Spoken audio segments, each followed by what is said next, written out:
번도 그 사랑에 감동하거나 변화되거나 눈물 흘리거나 내 삶을 당신께 드리겠습니다 하는 헌신 없이, 자기 죄에 대한 통회함 없이 하나님의 사랑을 그냥 원리와 교리로 만들어버리는 것, 이것이 값싼 은혜라는 것입니다. 이 은혜에 대해서 정말 바르게 해석한 그 신학자가 있는데, 보네퍼라는 신학자가 있어요. 여러분들 한번 들어본 적이 있을 겁니다. 디트리 보네퍼. 이 신학자가 이 값싼 은혜에 대해서, 또 값비싼 은혜에 대해서 말했는데, 제가 조금 읽어볼게요. 앞부분. 값싼 은혜는 우리 교회의 철천지 원수다. 오늘날 우리의 투쟁은 값비싼 은혜를 얻기 위한 것이다. 값싼 은혜란 싸구려 상품이요, 떠리로 팔아버리는 사죄요. 여러분, 죄 용서함을 받는데 떠리로 팔아버리는 것 같이 그냥 뭐 너 죄사함 받았어 이런 거라는 거예요. 떠리로 팔아버리는 위로요. 실제적인 변화는 하나도 아니라는데 괜찮아 너 괜찮아, 너 실수할 수 있어, 괜찮아. 변화는 안 일어나고 괜찮다고 하는 위로라는 거예요. 값싼 은혜란 교리와 원리와 체계로 이해되는 은혜요, 기독교적인 하나님의 이념으로 이해되는 하나님 사랑이다. 이념이에요. 하나님이 나를 얼마나 사랑하시는가 뜨겁게 경험하지 못해놓고 내 죄책감 떨어버리기 위해서 하나님 사랑이시잖아요. 한 번도 그 사랑에 감동하거나 변화되거나 눈물 흘리거나 내 삶을 당신께 드리겠습니다 하는 헌신 없이, 자기 죄에 대한 통회함 없이 하나님의 사랑을 그냥 원리와 교리로 만들어버리는 것, 이것이 값싼 은혜라는 것입니다. 하나님의 아들들이 은혜 받았다고 말했을 수도 있어요. 그러나 값싼 은혜에 젖어 들어가서 하나님의 은혜가 얼마나 값비싼 건지 모르고 살아가니까 욕망이 절대화되고 세상 전체가 죄악으로 다다르는데도, 그러나 노아는 은혜를 입었다라는 이 은혜랑 다른 은혜를 받고 있었다는 거예요. 저는 바라기는 우리 청년구덕 한 사람 한 사람이 노아가 받았던 그 은혜를 받을 수 있기를 주님의 이름으로 축복합니다. 그 은혜가 필요한 거예요.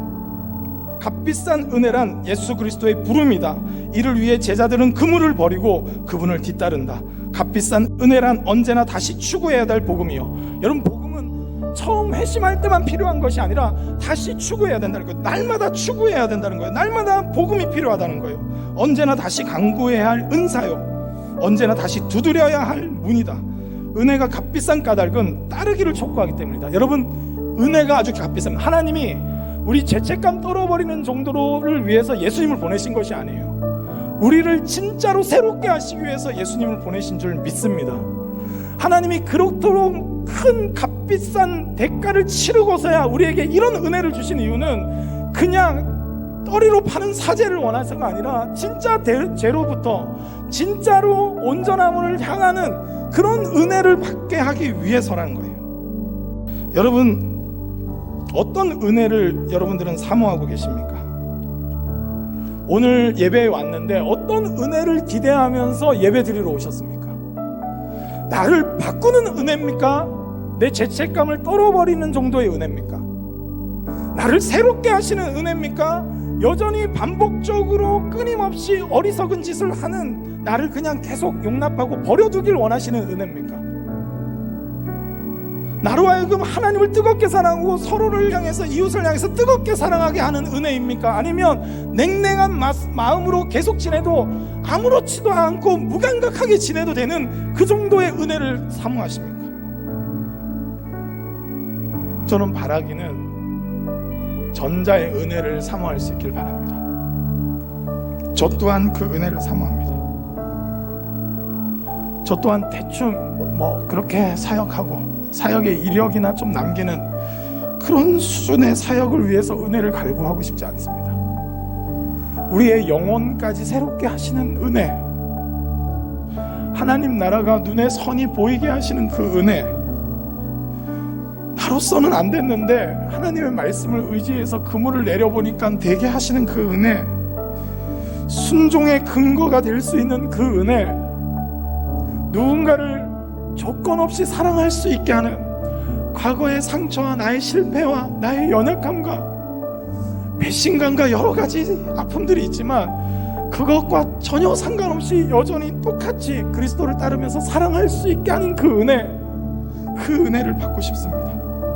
도둑질하는 자가 이제 도둑질하지 말고 하는 수준이 아니라 이제 일을 해서 그 일한 걸로 넉넉하게 다른 사람을 구제하라는 거예요.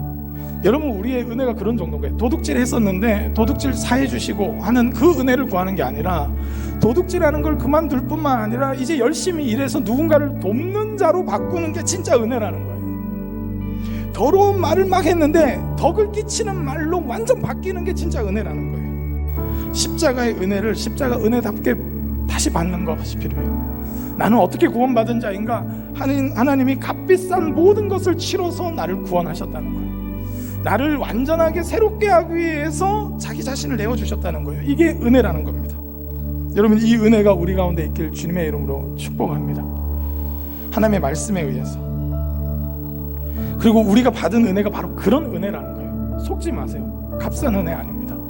값비싼 은혜고 하나님의 의도된 은혜.